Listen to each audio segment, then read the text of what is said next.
A continuación hablaré acerca de el apartado dedicado a personajes e instituciones durante el reinado de Felipe IV. En primer lugar, debemos hablar acerca de la figura del rey, la máxima cabeza del poder. La figura que aquí nos atañe por su importancia es la del monarca Felipe IV, el que sería el penúltimo monarca de la Casa de Austria. El rey representa la cúspide del poder en todos los ámbitos, incluido así también en el económico.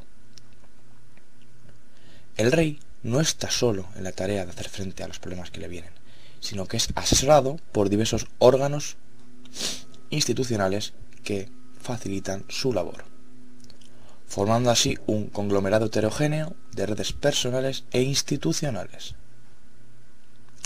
Hablamos que la monarquía hispánica es una monarquía compuesta, en la que el elemento de unión principal era el propio rey.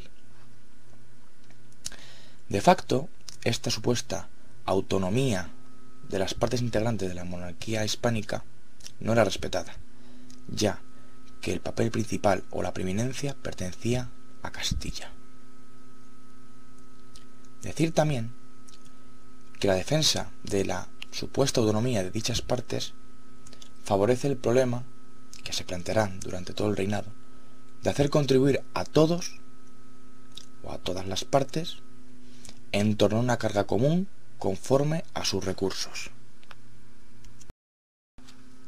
La figura del rey también debe configurarse como la del supremo rector de todas las actividades nacionales, no solo políticas, sino también administrativas. Entre los diferentes organismos que le ayudaban en sus tareas, destacar por su importancia a los consejos, cuya obligación era la de consultar al soberano a aquellos asuntos que no fuesen un puro trámite, de los que se hacían cargo ellos mismos. También es importante la figura del valido, aquel hombre de confianza que le ayudaba en sus tareas de modo más cercano. En el caso de Felipe IV, la figura del conde duque de Olivares será la que, por su trayectoria, ofrezca mayor interés y a la que haré alusión posteriormente. Debemos de deshacernos de prejuicios historiográficos a la hora de calificar la actividad o el reinado de Felipe IV. Felipe IV fue un rey consciente de sus deberes. Eso no debe ponerse en duda, ya que la historiografía lo ha tratado injustamente durante mucho tiempo, pero en la actualidad, y debido a un proceso de revisionismo histórico de notable alcance, se ha permitido cambiar esta visión que teníamos acerca de este rey y que en la actualidad nos hace ver a este monarca con otros ojos. En el aspecto económico, la intervención personal del rey es muy importante. A su vez, también es necesario reseñar que se establece una frontera borrosa entre los bienes personales del rey y los de la hacienda pública. Olivares buscaba una centralización de la monarquía a todos los niveles, también así en el ámbito económico. Olivares pretendía que todas las partes de la monarquía colaborasen en función de sus rentas, con el objetivo de repartir cargas y responsabilidades, liberando así de la prisión fiscal que acuciaba a Castilla, creando diversas medidas como la de la Unión de Armas en el año 1626, que en la teoría están muy bien, pero que, como he dicho ya anteriormente, en la práctica no pudieron llevarse a cabo. Otro afán de Olivares era el objetivo de recuperar el prestigio exterior que la monarquía tenía en el ámbito europeo y que desde hacía tiempo atrás se había visto mermado.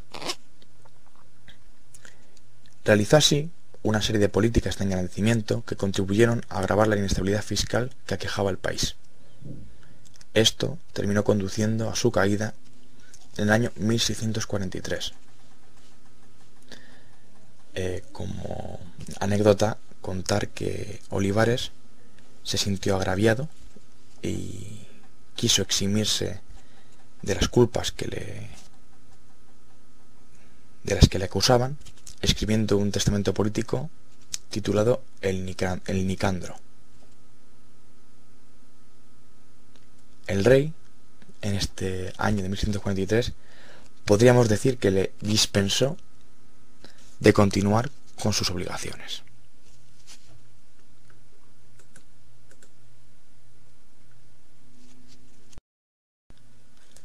La siguiente institución a la que haré referencia será la Contaduría Mayor de Hacienda. Los orígenes de la misma radican en la Edad Media. El funcionamiento y composición de la institución irán adquiriendo perfiles más nítidos a lo largo del siglo XV, quedando definitivamente configurados en las ordenanzas de Madrigal del año 1476.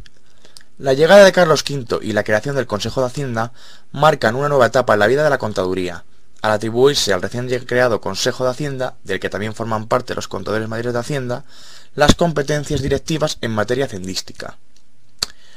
Se produce así una dualidad de funciones y se da una competitividad institucional entre ambos órganos. En el siglo XVII, y pese a la fusión de la Contaduría Mayor de Hacienda con el Consejo de Hacienda en un único organismo denominado Consejo de Hacienda y Contaduría Mayor, ya mencionado en las ordenanzas de Lerma del año 1602, la organización y funcionamiento de la contaduría no varían ostensiblemente.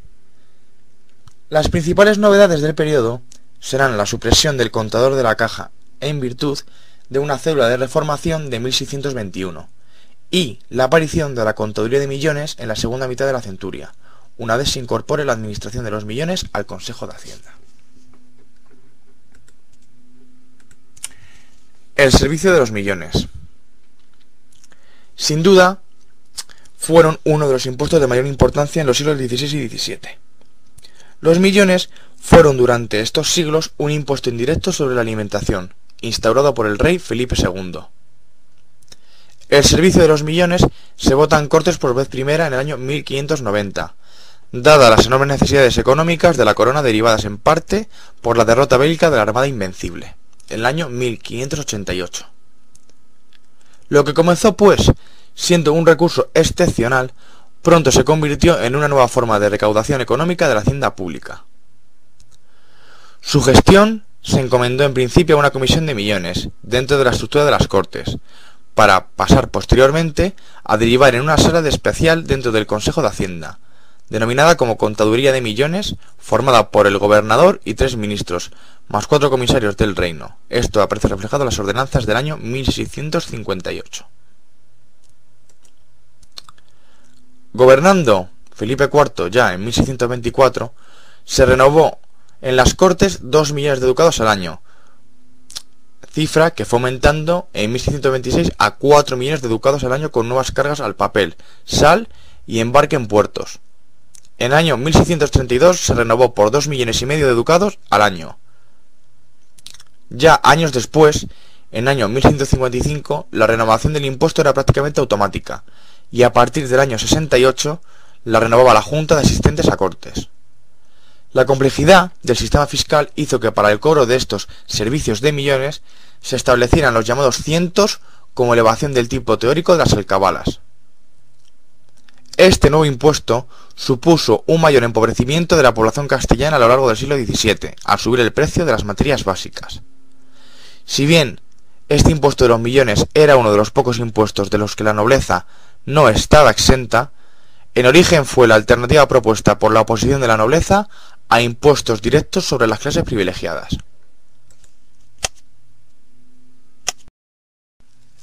La siguiente institución a la que haré referencia serán las juntas. Las juntas fue una institución característica de la administración hispana del antiguo régimen. Se siguió aplicando a otras ramas de la administración en la España de la edad contemporánea. Las juntas supusieron una novedad en el sistema de gobierno, basado en reuniones de especialistas en una materia para la adopción de resoluciones de esa misma materia en concreto. Estas juntas representaron el triunfo de las relaciones personales sobre el sistema plural de los consejos, ya que estaban convocadas a voluntad del rey o del favorito de turno.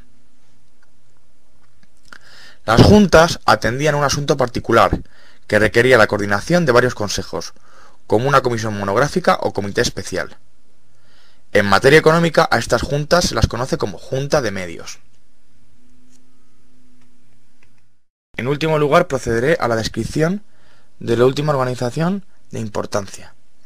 Me refiero a la Casa de Contratación.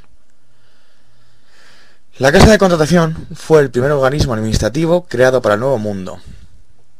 Estuvo situada en los Reales Alcázares de Sevilla en el año 1503, permaneciendo allí hasta el año 1717, fecha en la que se traslada a Cádiz, donde permanece hasta el año 1790, en el que se decreta su extinción.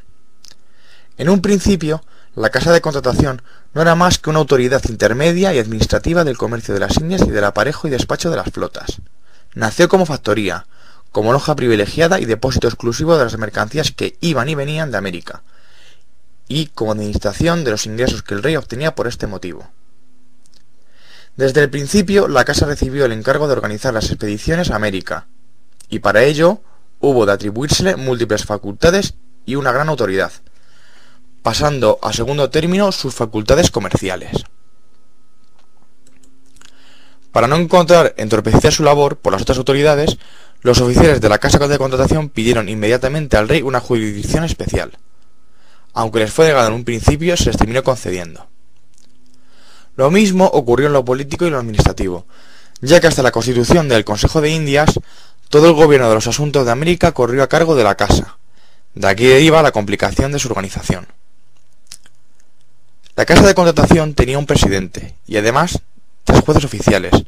Había además 3 oidores, un fiscal, un alcaide, un alguacil mayor y otros muchos funcionarios y dependientes. El despacho de los asuntos se dividía entre 2 salas. La llamada Sala de Gobierno, formada por el presidente y los jueces oficiales, que entendía todas las materias concernientes al trato y negociación con América, y a la recaudación y manejo de los bienes de la Real Hacienda y la justicia en la que entraban los oidores, y que entendía en los pleitos y causas criminales concernientes a la navegación y comercio con América. El sistema financiero de Felipe IV. Los metales preciosos eran el único método de pago aceptado por los agentes de las bancas internacionales, por lo que el elemento principal serán las remesas americanas que se repartirán en correspondencia a su importancia entre los acreedores de la corona. Por tanto, como ya se ha dicho, la Casa de Contratación se convertirá en una fuente. El movimiento de capitales en esta época fue siempre una cuestión pendiente, pues la monarquía no tenía un personal especializado propio que controlara los mecanismos de cambio y transferencia, por lo que la monarquía de Felipe IV dependía de los expertos externos para financiarse.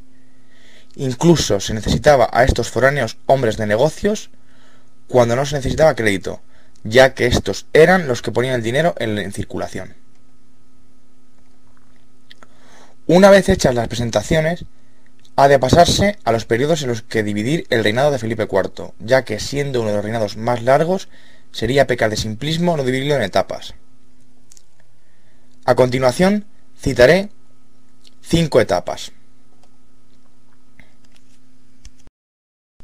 La primera de ellas, que abarca de los años 1621 al 1627, es un periodo continuista con relación al reinado de Felipe III, en el que los genoveses serán los banqueros hegemónicos de la monarquía hispánica.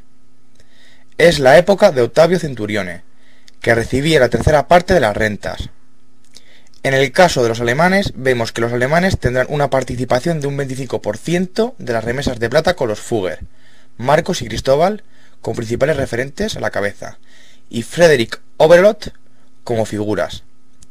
Este es un proceso que hay que explicar en este apartado, pero que será importante para todos los periodos, ya que eran los que proveían a la monarquía de mercurio, de este que necesitaba para extraer plata en las minas americanas. Una segunda fase, dada entre los años 1627 y 1639, es el momento en el que se produce la bancarrota, enero de 1627, fruto de los conflictos de la Valtelina, ya que fue imposible mantener tan agresiva política exterior. Felipe IV se dedicó así a desplazar y limitar el poder de los genoveses, eso sí, nunca intentando acabar con sus créditos, aunque seguirán teniendo una importancia capital de primeros acreedores de la corona.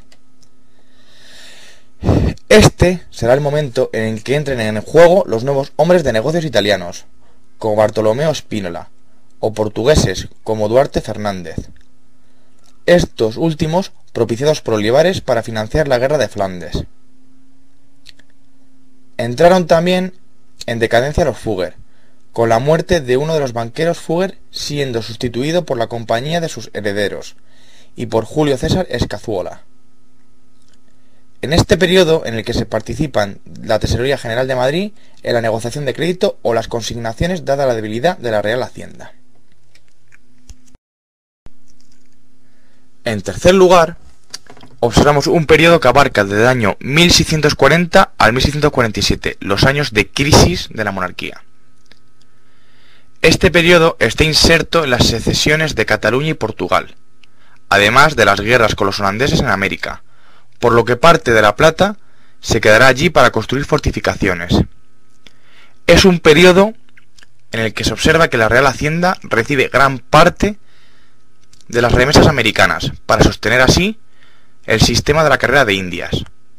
Es el momento este en el que los alemanes casi desaparezcan del mapa financiero, ya que vemos la desaparición de los Fugger y Julio César Escazuola. Es un periodo además en el que paradójicamente aumentarán las inversiones, aunque eran por sí mismas insuficientes para sujetar tal volumen de gasto.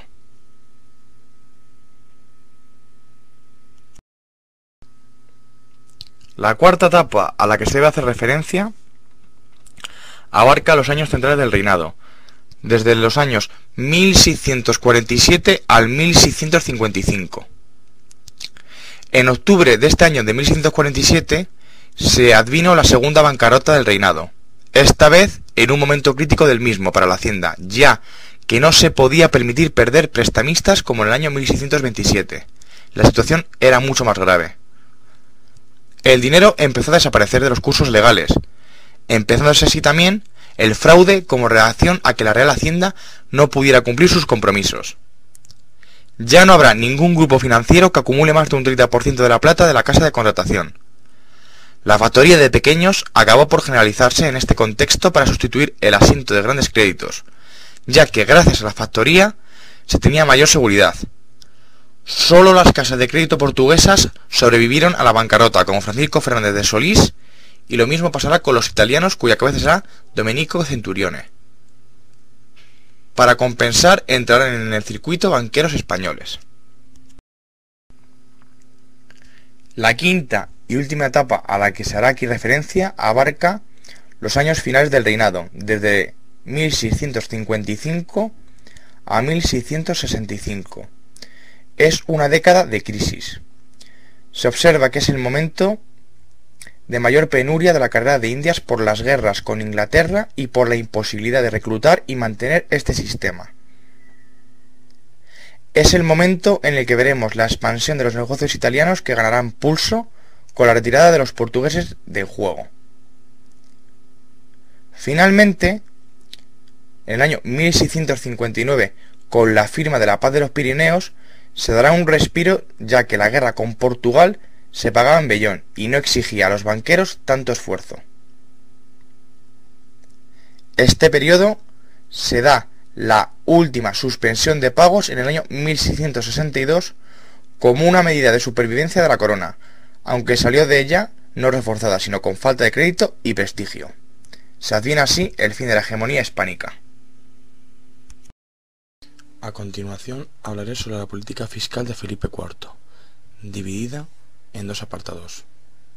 Primer apartado, política de ingresos. Segundo apartado, política de gasto.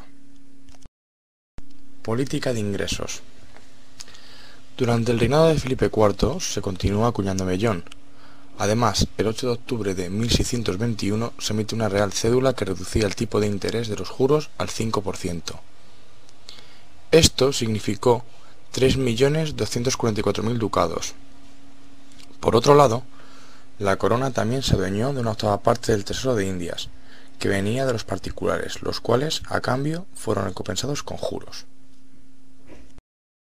En lo referente al gasto, se llevó a cabo una seria política de suspensión de mercedes de Hacienda, es decir, políticas de recorte del gasto de la propia corte, entre otras con el fin de lavar la imagen del régimen, además de contribuir sustancialmente al aumento de los ingresos.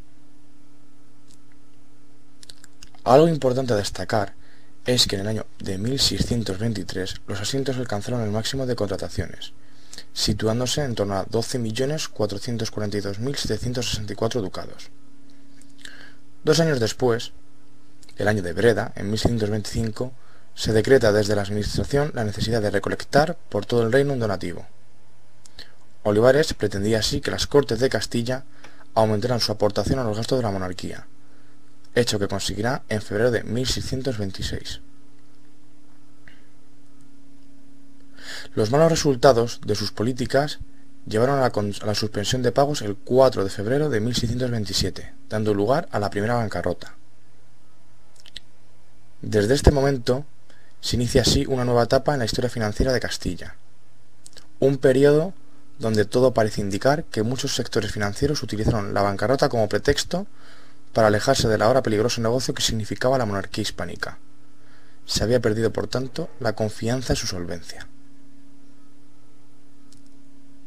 Sin embargo, este grupo de financieros fue rápidamente sustituido por otro no menos potente, formado por los negociantes portugueses de estirpe hebrea. Un ejemplo de cómo se fueron introduciendo en las actividades económicas de la corona es que entre los años 1625 y 1626, tanto Simón y Lorenzo Pereira entraron en el negocio de asientos con cuantías que no superasen el 5% de las provisiones anuales. Sin embargo, su participación terminó situándose el año siguiente en torno al 33,5%. A pesar de todas las medidas, los recursos de los que el fisco podía disponer no bastaban. La principal razón estaba en el rendimiento efectivo de los servicios de millones, que distaban mucho de su valor nominal. La diferencia de los valores era atribuida a la pésima administración de la Comisión de Millones. La solución que se propuso fue la de mejorar la administración de la que más debía rendir. Felipe IV comunicó a la Comisión de Millones que en el futuro no se podía resolver ninguna cosa sin que primero tuviera conocimiento el Consejo de Hacienda. En segundo lugar, se intentó también modificar de forma radical el sistema fiscal vigente anulando los servicios de millones. Ya en el año de 1630, una junta de expertos se encarga de examinar la posibilidad de dar al traste con el auxilium del reino, llegando a los 4 millones de ducados, que teóricamente proporcionaban las contribuciones indirectas en un crecimiento del precio de la sal. Un año después, los contribuyentes castellanos recibían la noticia de la abolición de los vigentes servicios de millones y la colocación en su lugar de un sobreprecio de la sal. Además de estas medidas, se tomaron otras que se opondrán todos los acomodados en el viejo sistema. Una oposición que se produjo en torno a 3 sectores. Un primer sector, el clero, seguido de las provincias donde no se habían pagado servicios de millones y concluyendo con la oligarquía de las ciudades. A mediados de 1631, la administración fiscal comenzó a percibir que sus objetivos recaudatorios quedaban muy alejados de lo que se había previsto, hecho que significaba convocar el reino a Cortes para demandar su auxilium. Por todo ello, tendrían que ser capaces de dar con los medios que permitieran prestar hasta 7.256.000 ducados. El déficit acumulado por la cortedad recaudatoria del crecimiento de la sal, más las necesidades que se preveían, obligaron a solicitar al reino ahora nada menos que 18.350.000 ducados, volviendo además los millones de 1626 a 1628, hecho que significaba, teóricamente, disponer de 4 millones de ducados anuales. El reino ofrecía así un tercer servicio por una vez, y valor de 2,5 millones, a cambio quedaba abolida la gabela sobre la sal. Las gentes del Consejo de Hacienda respiraron aliviadas, puesto que ya tenían provisiones que ofrecer a los banqueros. En consecuencia, el nivel de contratación de asientos entre el año 1632 y 1633 saltó de 4,3 a 8,2 millones de ducados. El inequívoco descenso en el rendimiento global del sistema fiscal era tanto más preocupante cuanto que desde 1630 se le estaba apuntalando mediante expedientes como la venta de oficios que desde 1601 no habían vuelto a practicarse. Olivares era el presidente de una junta reunida con la finalidad de ir preparando los medios con los cuales deberían levantarse los 8,4 millones de ducados que se decía serían necesarios para el primer año de guerra. La guerra hubo por tanto de ser financiada en este primer año mediante ventas de oficios, la colecta de un donativo y el fácil recurso a la media nata por los naturales del reino, y entera para los extranjeros. El 13 de diciembre, los procuradores daban su visto bueno al llamado servicio de 9 millones en plata. Finalmente, estos propuestos no auguraban en la más optimista de las estimaciones una recaudación de no más de 2.100.000 ducados y la licencia para una enésima emisión de juros. Por otro lado, el arbitrio del papel sellado, concebido para proporcionar unos 3 millones de ducados anuales, rindió en torno a 1.900.000 de 1637 a 1640. El 11 de marzo se decretaba otra apreciación sobre la moneda de vellón, que significó entre 1636 y 1637 entre 4 y 5 millones. En 1637 pactó también la corona la cesión del 1% de la avería al consulado de Sevilla a cambio de 8 millones de ducados. Todo esto se agravaría con los siguientes contratiempos. Por un lado, la inminente guerra que asomaba por los Pirineos con Francia, obligando a firmar un acuerdo por el cual pagar a un contingente de 6.000 hombres un total de 180.000 ducados. En segundo lugar, en 1639 se abría el frente oriental a raíz de la caída de Salces y la derrota de las Dunas. Todo esto se colmó, por último, con la explosión de la revuelta en Cataluña, un poco más tarde, en el año de 1640. En cuanto a la situación de los asientos contratados hasta 1638, estos habían rondado los 7 millones de ducados anuales, y entre 1639 y 1642 alcanzaban los 9 millones. La descomposición entre Felipe IV y Olivares en 1643 constituyó una crisis de gobierno que impidió que Castilla siguiese el camino que venía andando. Es en este momento la monarquía hispánica cuando acuerda una operación de desarme. Esta maniobra se desarrolló en dos etapas, situadas entre 1643 y 1647. En la primera etapa se abolieron los mecanismos extra ordinem con los cuales venía desde 1632, actuando la máquina fiscal. A continuación, ya en la segunda etapa de 1647, se tiene lugar el deliberado propósito de reducir la presión fiscal. El coste de la vida se vio muy mermado. La ciudad de Castilla, el coste de la vida se había disparado fundamentalmente por dos motivos principales.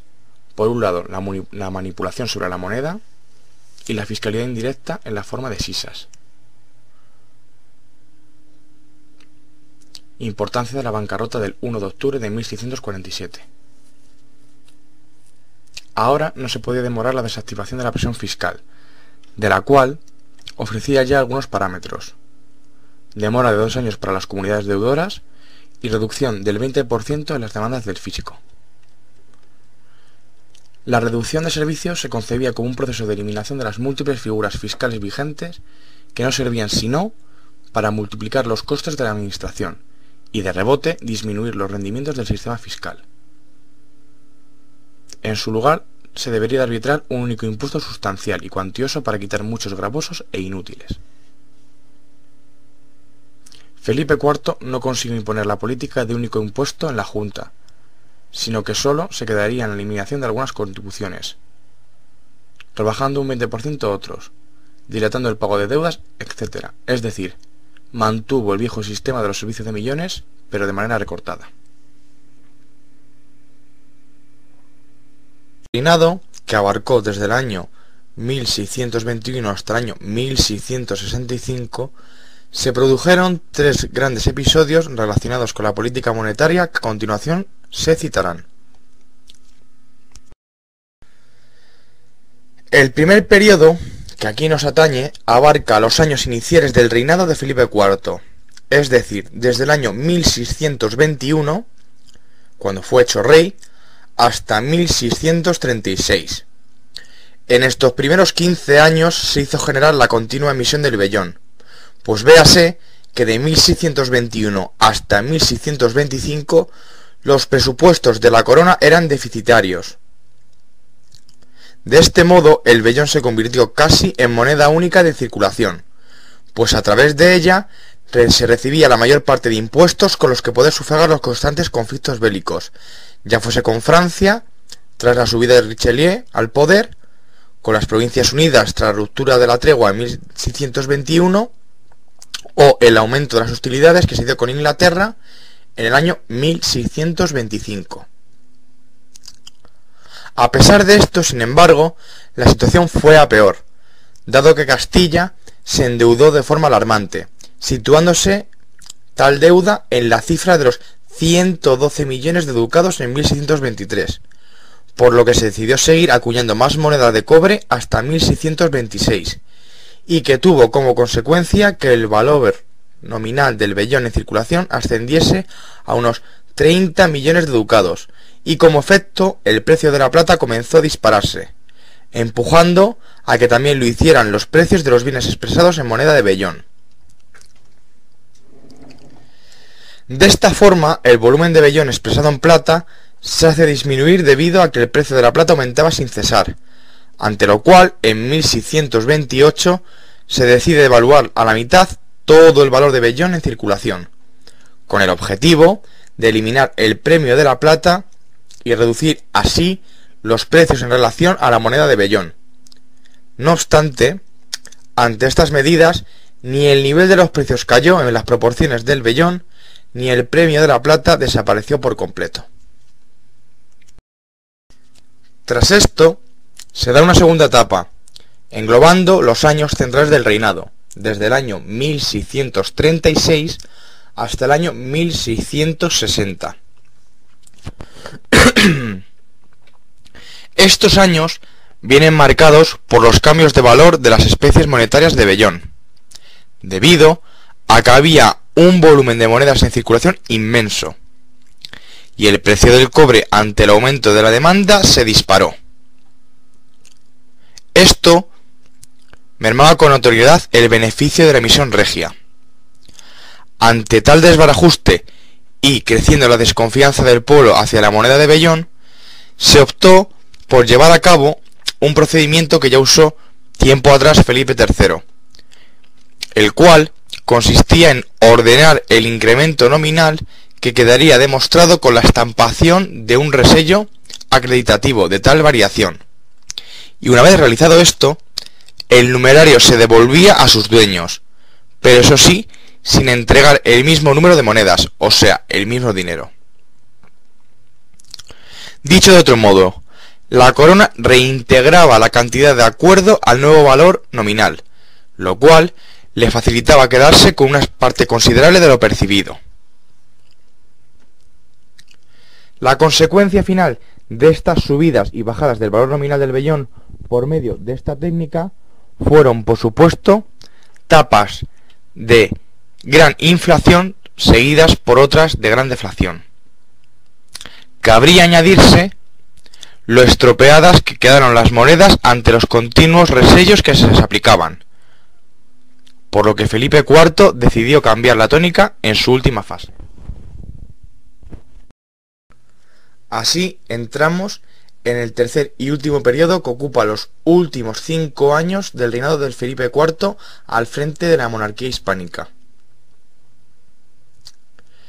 En este tiempo, la ordenación más significativa fue la acuñación de una nueva serie de monedas de vellón con un alto porcentaje de plata, situado en torno al 6,94%. Dichas monedas portaban el busto del rey y cambiaban de anverso dependiendo del valor que tuvieran. El motivo de esta emisión monetaria por medio de la técnica del molino se produjo como consecuencia de las múltiples falsificaciones que se realizaron. Con este tipo de moneda, la monarquía obtenía beneficios situados en torno al 60%, no teniendo otro propósito que el de financiar la guerra con Portugal.